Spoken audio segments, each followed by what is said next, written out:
Date for making the nomination would be 29th June, that is Wednesday. The date for scrutiny of nominations would be 30th June, that is Thursday. Last date for withdrawal of candidature would be Saturday, that is 2nd of July 2022. And date on which a poll shall, if necessary, be taken is 18th of July 2022, that happens to be Monday. Thereafter, we collect all the ballot boxes and bring it back to Delhi. And date on which counting, if required, shall be taken and result declared, that would be 21/7/2022. Well in advance, then the 24th of July, the last date of the Honorable President being in the office. Thank you. We'll take your questions now. I'll again request you, पूछने के पहले कृपया अपना नाम और organisation बोलें. हम सबका क्वेश्चन ले पाएंगे. कृपया जल्दी ना करें, एक एक करके पूछें, सबको सहूलियत होगी. I'll begin from first row then. Hello sir, good evening. Mohit Dubey, news nation से बोल रहा हूँ. आपने तारीखों का ऐलान कर दिया, पूरी सूची आपने जारी कर दी. सवाल लगातार निष्पक्षता को लेकर उठता रहा है. रिजॉर्ट जैसे राज्यसभा का चुनाव होता है या हम राष्ट्रपति चुनाव की बात करें तो एक निष्पक्षता को लेकर लगातार सवाल उठता है, विधायकों को लेकर उठता है. क्या उसके लिए भी कोई मैकेनिज्म आप लोगों ने बनाया है ताकि विधायकों पर नजर रखी जा सके और निष्पक्षता के साथ चुनाव करवाया जा सके?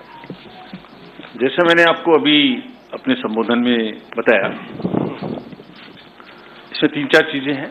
नंबर 1, ये पूर्णतः सीक्रेट बैलेट है. कोई भी इलेक्टर अगर बैलेट को दिखाएंगे तो वो बैलेट ऑटोमेटिकली उस दिन पर कैंसिल हो जाएगा. दूसरा, पेन की एक व्यवस्था मैंने आपको बताई. ये पुराने इंस्टेंसेस जैसे भी हो चुके हैं, तो वो पेन वही इस्तेमाल करेंगे जो कि कमीशन उनको प्रोवाइड करेगा. अगर कोई भी पेन दूसरा इस्तेमाल हुआ तो वो काउंटिंग के समय में कैंसिल हो जाएगा. थर्डली, हर स्टेट में कमीशन एक सीनियर ऑब्जर्वर को अपॉइंट करेगा, just to keep watch on this. ये हमने एक लिस्ट बनाई है जो बहुत ही वरीय एडिशनल सेक्रेटरी लेवल के ऑफिसर्स हैं, उनको हम पोस्ट करेंगे हर स्टेट में, और हमारी ट्रेनिंग उनके लिए शुरू होने वाली है तुरंत ही 1-2 दिन में. We will be emphasizing on these points.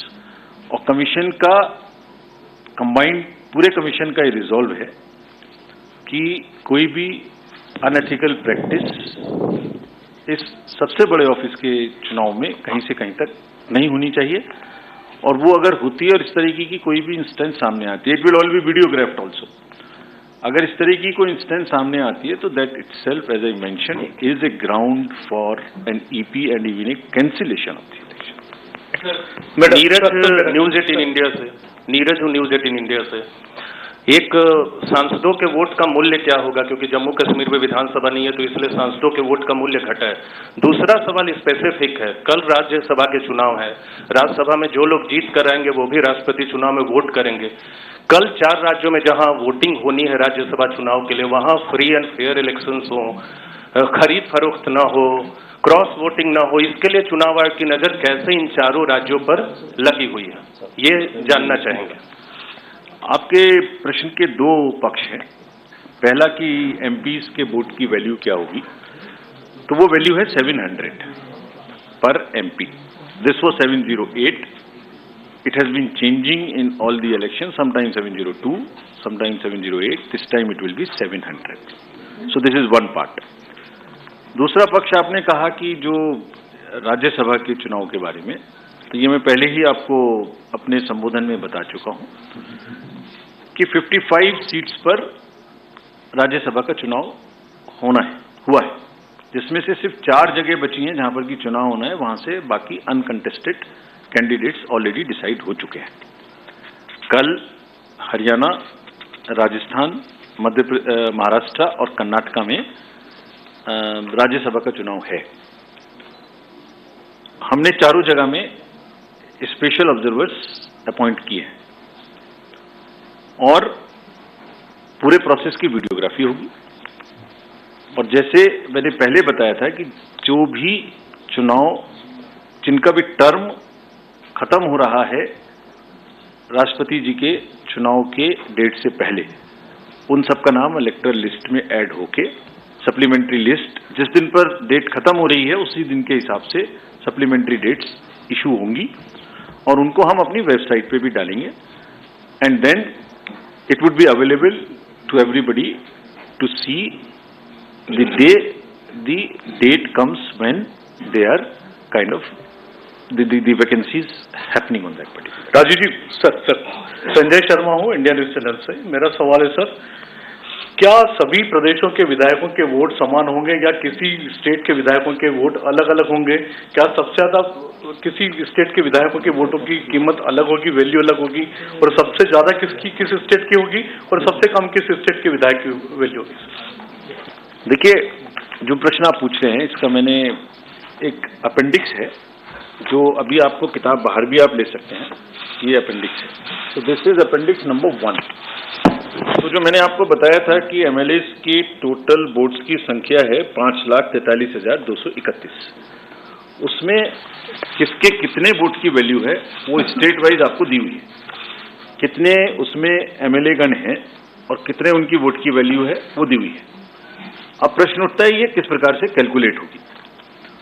तो आर्टिकल 55 ऑफ द कॉन्स्टिट्यूशन ये बताता है कि आप किस प्रकार से രാഷ്ട്രപതി തെരഞ്ഞെടുപ്പ് ജൂലൈ 18-നാണ്. ഇപ്പോൾ രമേശ് ചെന്നിത്തല മാധ്യമങ്ങളെ കാണുകയാണ്. തത്സമയ സംപ്രേഷണം. ഇതെന്ത് നാടാണിത്? ഇതെന്ത് ഭരണമാണിത്? ഇങ്ങനെയാണെങ്കിൽ നാളെ ഗവൺമെന്റിനെതിരെയോ മുഖ്യമന്ത്രിക്കെതിരെയോ ആർക്കും ഒന്നും പറയാൻ കഴിയാത്ത സ്ഥിതിയല്ലേ ഉണ്ടാകുന്നത്? അങ്ങനെയാണെങ്കിൽ പത്രമാധ്യമങ്ങൾക്ക് നാളെ മുഖ്യമന്ത്രിക്കോ ഗവൺമെന്റിനോ എതിരെ ഒരു വാർത്ത കൊടുത്താൽ അവർക്കെതിരെ വേണമെങ്കിൽ കേസെടുത്തുകൂടെ? അതുപോലെ പോലീസ് ചെയ്യുന്നത് ശരിയാണോ? ഒരാളിനെ തട്ടിക്കൊണ്ടുപോവുക പോലീസ്, വിജിലൻസിന്റെ ചുമതല ആളുകളെ തട്ടിക്കൊണ്ടുപോവുകയാണോ? ഞാൻ വിജിലൻസ് കൈകാര്യം ചെയ്തൊരു മന്ത്രിയായിരുന്നു. വിജിലൻസിന് എങ്ങനെയാണ് ആളുകളെ തട്ടിക്കൊണ്ടുപോകാനോ കസ്റ്റഡിയിലെടുക്കാനുള്ള അധികാരമുള്ളത്? ചില പ്രത്യേക കേസുകളിലല്ലാതെ വിജിലൻസിന് അങ്ങനെ കസ്റ്റഡിയിലെടുക്കാനുള്ള അധികാരമില്ല.